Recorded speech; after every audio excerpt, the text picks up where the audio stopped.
Há 4 métodos pelos quais é possível observar acontecimentos que estão tendo lugar à distância. Primeiro, por meio de uma corrente astral. Esse método é de certa forma análogo ao da magnetização de uma barra de aço e consiste no que pode ser chamado polarização, por um esforço da vontade, de algumas linhas paralelas de átomos astrais, do observador para a cena que ele deseja observar. Todos os átomos são mantidos com seus eixos rigidamente paralelos uns aos outros, formando uma espécie de tubo temporário, ao longo do qual o clarividente pode olhar. A linha tende a desarranjar-se ou mesmo a ser destruída por uma corrente astral suficientemente longa que aconteça cruzar pelo seu caminho. Isto, contudo, raramente acontece.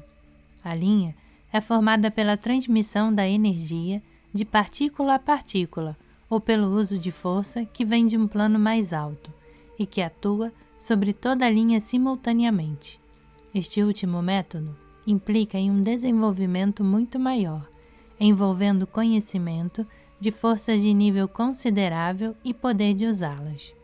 Um homem que pudesse fazer tal linha para seu próprio uso não teria necessidade dela, porque poderia ver longe mais facilmente e inteiramente através de faculdades superiores.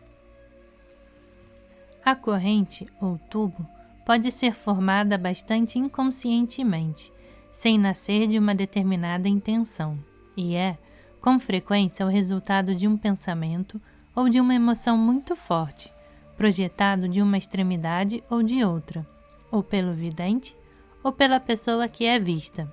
Se 2 pessoas estão unidas por forte afeição, é provável que um fluxo razoável de pensamento mútuo esteja constantemente fluindo entre elas, e alguma necessidade súbita, ou um transe terrível da parte de uma delas, pode carregar aquela corrente temporariamente, com o poder polarizante necessário para criar o telescópio astral.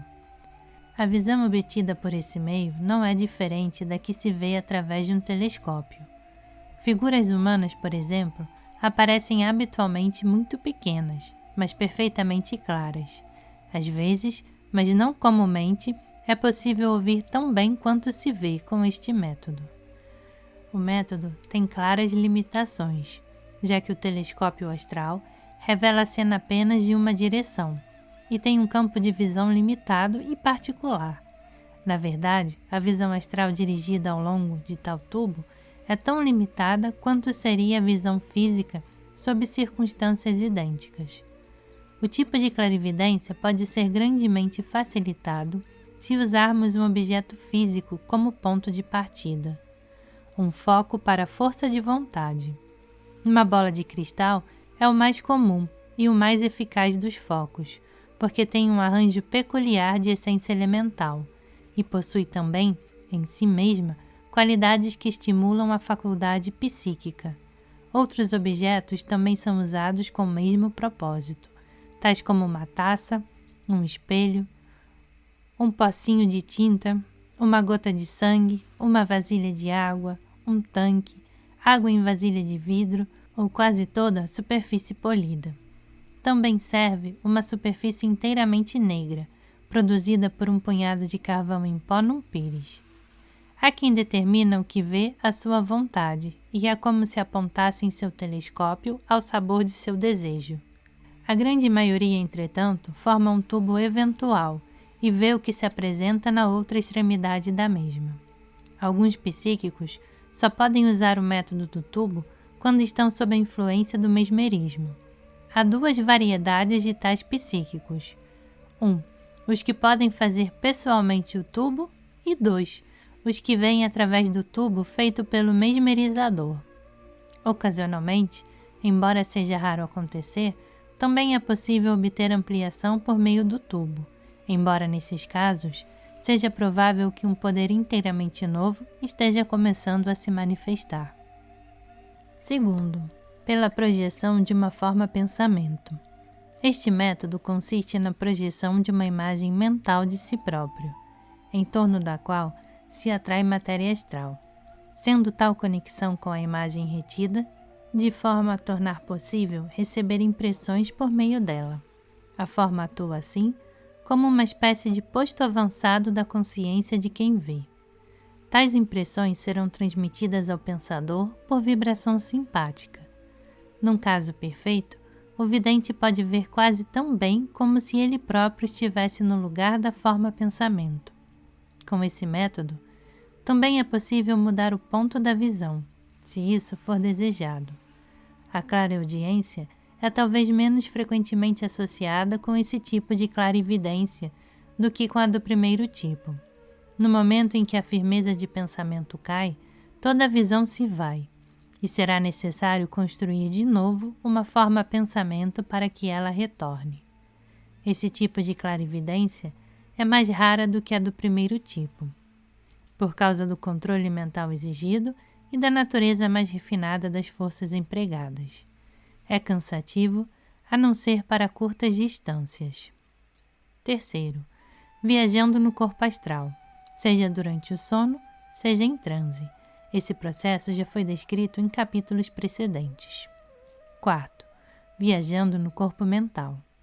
Neste caso, o corpo astral é deixado com o físico, e se a pessoa quiser mostrar-se no plano astral, forma para si um corpo astral temporário, ou Maya Virupa, conforme descrevemos páginas atrás. É possível também obter informação referente a acontecimentos que se passam à distância, invocando ou evocando uma entidade astral, tal como o espírito da natureza, e introduzindo-a ou compelindo-a a empreender a investigação. Isto, está claro, não é clarividência, é magia. A fim de encontrar uma pessoa no plano astral, é necessário pôr-se em sintonia com ela, sendo suficiente uma pequeníssima pista, quase sempre como uma fotografia, uma carta escrita por ela, um objeto que lhe pertenceu. O operador, então, faz soar a nota tônica da pessoa, e se ela está no plano astral, virá a resposta imediata.